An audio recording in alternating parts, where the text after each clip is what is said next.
वायनाड में चुनाव हो चुका था और अब सवाल था कि अमेठी में क्या राहुल गांधी फिर से लड़ेंगे कि नहीं। बीजेपी का भी सारा जोर शोर से जो कैंपेनिंग थी वो इसी पे चैलेंज पे आ रही थी कि चैलेंज हो रहा था राहुल गांधी को कि आइए, दम है तो एक बार फिर से अमेठी से खड़े होकर दिखाइए। स्मृति ईरानी का भी काफी हाई पिच कैंपेनिंग थी, बयानबाजी चल रही थी। उसी बीच कांग्रेस ने एक चौंकाने वाला डिसीजन लिया, राहुल गांधी को अमेठी की जगह रायबरेली से उनकी मदर सोनिया गांधी की सीट से उतारा और अमेठी से उतारा गया किशोरी लाल शर्मा जी को, जो एक गांधी फैमिली लॉयलिस्ट हैं, ग्राउंड वर्कर हैं। तो रायबरेली पे राहुल गांधी को जब उतारा गया, कुछ लोगों ने कहा कि ये तो एकदम सिक्सर वाला मूव है, कांग्रेस ने छक्का मार दिया। दूसरों ने कहा कि कांग्रेस का ये मूव जो है ये बैकफायर भी कर सकता है, क्लीन बोल्ड भी कर सकता है। बट जहां तक अनुमान लगाया जा रहा है, रायबरेली का ये कांग्रेस का डिसीजन सिर्फ रायबरेली में ही नहीं इंपॉर्टेंट होगा, यूपी के पूरे चुनाव में भी काफी इंपॉर्टेंट प्रूव हो सकता है। तो आपको क्या लगता है तनवीर, रायबरेली का डिसीजन कैसा रहा, फाइनल नतीजा क्या होगा और इस डिसीजन का ओवरऑल यूपी पे क्या फर्क पड़ेगा? देखिए, रायबरेली का जो डिसीजन कांग्रेस ने लिया कि राहुल गांधी को वहां से लड़ाया जाए, उसके पीछे मुझे लगता है दो वजह। एक तो रायबरेली से कांग्रेस का जो नाता है वो अमेठी से भी पुराना है। रायबरेली से नाता कांग्रेस का 1952 से है, जब फिरोज गांधी पहली बार वहां से जीते हो थे। गया मेरे 70 साल से ज्यादा तो पहले जो चुनाव हमारे देश में 1952 में हुए और तब से फिरोज गांधी वहां पे एमपी बन के गए। फिरोज गांधी के बाद इंदिरा गांधी के बाद सोनिया गांधी रही। और अब क्योंकि सोनिया गांधी ने लोकसभा के चुनाव लड़ने से ये कर दिया, वो राज्यसभा में चली गई, उन्होंने एक्टिव पॉलिटिक्स से मोरलेस नहीं, मतलब संन्यास ही ले लिया। अब वो सीट खाली थी, अब वहाँ किसी गांधी परिवार के फैमिली मेंबर को ही लड़ना था। अब इनके पास ऑप्शन केवल दो, प्रियंका गांधी और राहुल गांधी।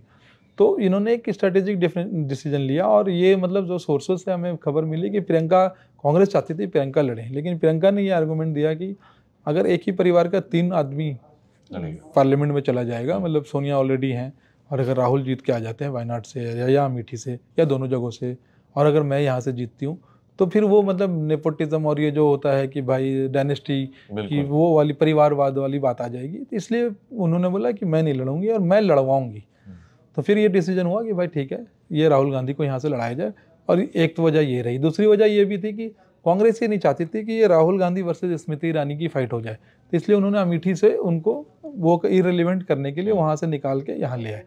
मुझे लगता है कि ये सीट कांग्रेस इस बार भी जीतेगी, पिछले बार भी जीती थी, उससे पहले भी जीती थी। पिछले बार कांग्रेस ने केवल एक सीट ही जीती थी उत्तर प्रदेश में, और वो सीट थी आपकी रायबरेली की। मोदी लहर थी, सब कुछ थी, लेकिन रायबरेली की सीट सोनिया गांधी जीत गई थी। दिनेश प्रताप सिंह बीजेपी से लड़े थे, 1,67,000 वोटों से हारे थे। इस बार मुझे लगता है कि राहुल गांधी आसानी से जीत जाएंगे, शायद उनका वोट परसेंट बढ़ जाए, कम नहीं हो। अच्छा, हाँ, वोट शायद मार्जिन बढ़ जाए, कम तो नहीं होगा। और कांग्रेस ये सीट तो पक्का ही जीत रही है, मतलब इस सीट पे तो मुझे नहीं लगता कि दिनेश प्रताप सिंह इस बार भी जीत पाएंगे, और उनका जो सपना है कि वो रायबरेली के सांसद बने, वो शायद अधूरा ही रह जाएगा। उसकी कुछ वजह ये भी है कि देखिए, दिनेश प्रताप सिंह ने कभी कोई चुनाव लड़ा नहीं है, एमएलसी हैं वो। उससे पहले वो कांग्रेस में थे, कांग्रेस छोड़ के बीजेपी में आए, बीजेपी ने उन्होंने एमएलसी बनाया। उन्होंने कभी कोई चुनाव लड़ा नहीं है। नेता होना और चुनाव लड़ना, इनमें दो अलग बातें हैं।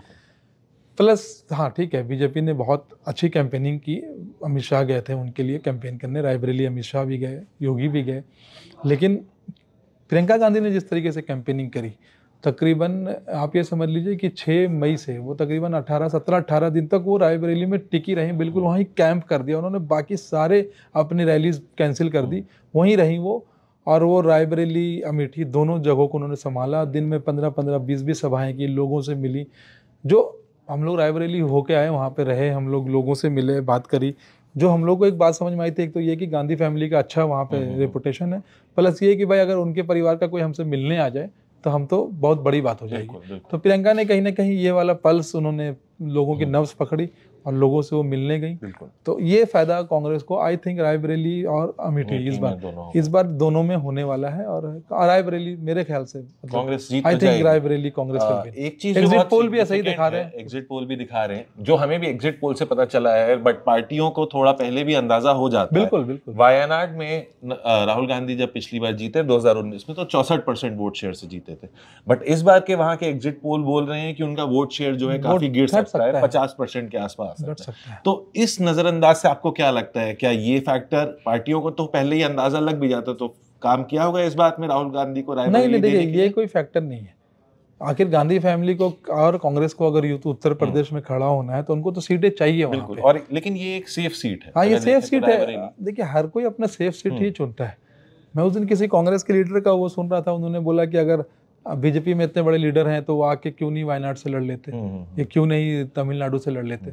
हर आदमी अपने हिसाब की सीट को ही चुनता है, वो अपने हिसाब के डेमोग्राफी को ही देखता है, ठीक है, चाहे कोई भी हो। राहुल गांधी ने कुछ ऐसा नहीं किया जो इंडियन पॉलिटिक्स में पहली बार दिखा। क्या बिहार में लालू यादव बहुत बड़े लीडर थे, तो क्या वो उत्तर प्रदेश में जाके लड़ सकते थे? या प्राइम मिनिस्टर मोदी आज सबसे बड़े लीडर हैं, तो क्या वो वायनाड में जाके लड़ सकते हैं? तो मतलब लड़ना चाहिए। या भाई राहुल गांधी अपने आप को इतना बड़ा लीडर कह रहे हैं तो वो जाके बनारस में लड़ लेते, मोदी को चैलेंज कर देते या प्रियंका कर देती।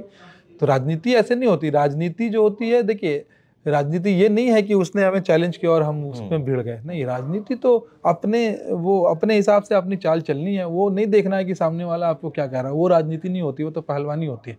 राजनीति और पहलवानी में फ़र्क है। मेरे ख्याल से रायबरेली कांग्रेस जीत जाएगी और बाकी कुछ घंटों का इंतजार है। और एक तरीके से रायबरेली के जीत का असर जो है अमेठी पर भी शो हो सकता है, क्योंकि दोनों पड़ोस में हैं। हम लोगों ने देखा दोनों लगे हैं बिल्कुल। और तो बाकी तो कल जून 4 को नतीजे आ ही जाएंगे। कल सुबह 6 बजे से हम लोग भी लाइव एनालिसिस लेके आएंगे। और डीएनए के दर्शकों से हमारी गुजारिश है कि सुबह परिवार के साथ हमारे साथ जुड़ें, दोस्तों को भी बताएं, डीएनए के चैनल को सब्सक्राइब करें, शेयर करें और अपने दोस्तों को तक भी डीएनए को ले जाएं। क्योंकि एनालिसिस तो आपको बहुत सारे चैनल पे और टीवी चैनल और यूट्यूबर्स के मिलेंगे, लेकिन डीएनए की एनालिसिस थोड़ी अलग होती है, सटीक होती है, क्योंकि हमारे एक्सपर्ट्स उस तरीके के हैं। सो प्लीज़ हमारे साथ कल सुबह 6 बजे जुड़ें। और अब तक हमारे साथ जुड़ने के लिए धन्यवाद। शुक्रिया।